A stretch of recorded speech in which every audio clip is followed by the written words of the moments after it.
Experiences make up our lives. Every day is an experience. Now, whether it's an exciting or boring experience depends on what you do. Most days go by in school or work, and most would consider that to be bland and boring. We as people like to have fun and enjoy our life, and everyone has a different way of doing that. But as time goes on, I have found more and more of my friends staying indoors and playing video games for their experiences. Sure, you can experience many different lifestyles, cultures, and activities through video games, but how you experience that is limited. Ever since COVID hit in 2020, there has been an influx of people who experience gaming as a pastime. Not everyone plays video games, but I think that was the start of more and more people doing it because they couldn't go out and do anything else, like going to the beach or the mall. Now, here in Florida, less and less people are going to the mall. Is this because of online shopping, or just because people don't hang out in person anymore? Most likely more of the online shopping, but I do think that people not hanging out in person as much does factor in a little bit. And I think that is a shame. Life is much more exciting out with friends and doing activities together. And don't get me wrong, playing video games with my friends is super fun, but I just desire going out in person to hang out with my friends the more older I get. There's just something different about it than being in front of a computer screen. Let's take the beach for example.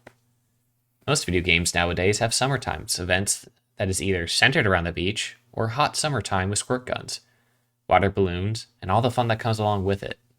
But all that is experienced through a screen. You don't feel the water, you don't feel the sand, you don't feel the air, and you don't smell the ocean. Everything is experienced through the screen, and it's not you there physically to experience it.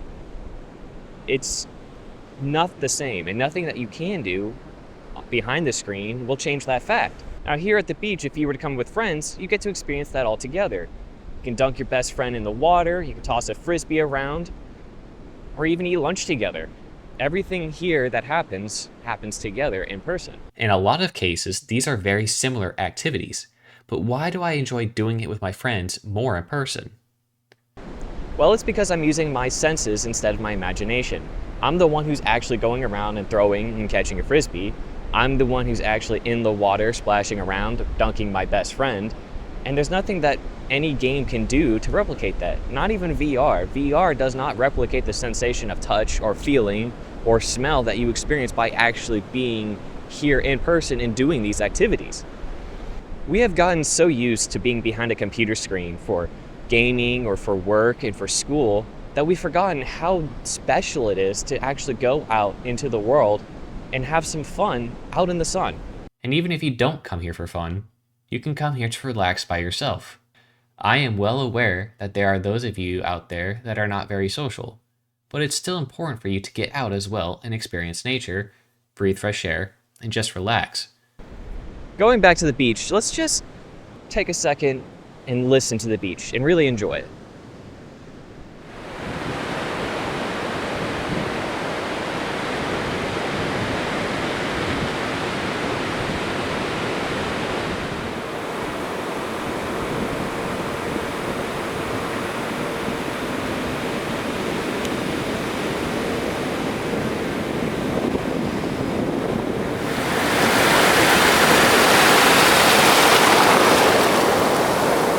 Now, I'm actually here right now, so I'm experiencing this.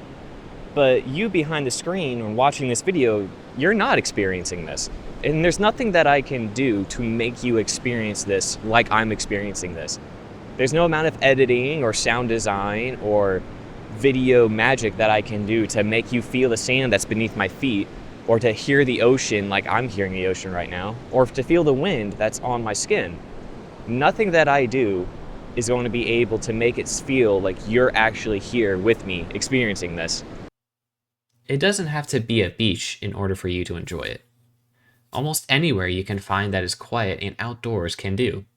It relaxes you, it helps you focus, and it's a great way to get in touch with God. See, there's no distractions out here when you come alone. It's just you, nature, and God. And there's nothing to get in between you. It doesn't have to be a beach. It can be a park or the woods, or even just being outside of the house. Being out here, experiencing God's creation, there's nothing else like it. It's just you and God, and there's nothing to get in between you two. And when you have no distractions, it's a great way to clear your head and get away from your own thoughts and realign yourself, de-stress. Speak with God. Meditate a bit. Psalm 46:10 says, "Be still and know that I am God. I will be exalted among the nations. I will be exalted in the earth." So just take time out of your busy schedule once in a while and go out and be still. Even Jesus did this in the Bible. In Matthew chapter 26, we see Jesus go and pray in the Garden of Gethsemane. But not only does he go and pray in the garden, he does it alone, away from the disciples, in a time where he himself is pleading and praying to God about the upcoming crucifixion. So if you're like me, and your life is constantly busy and moving forward, try to take some time and get out of the house. It may seem pointless at first, but trust me, you'll be glad you did. And take some time to slow down and communicate with God. You'll be surprised by how much you can hear when you do. Until next time.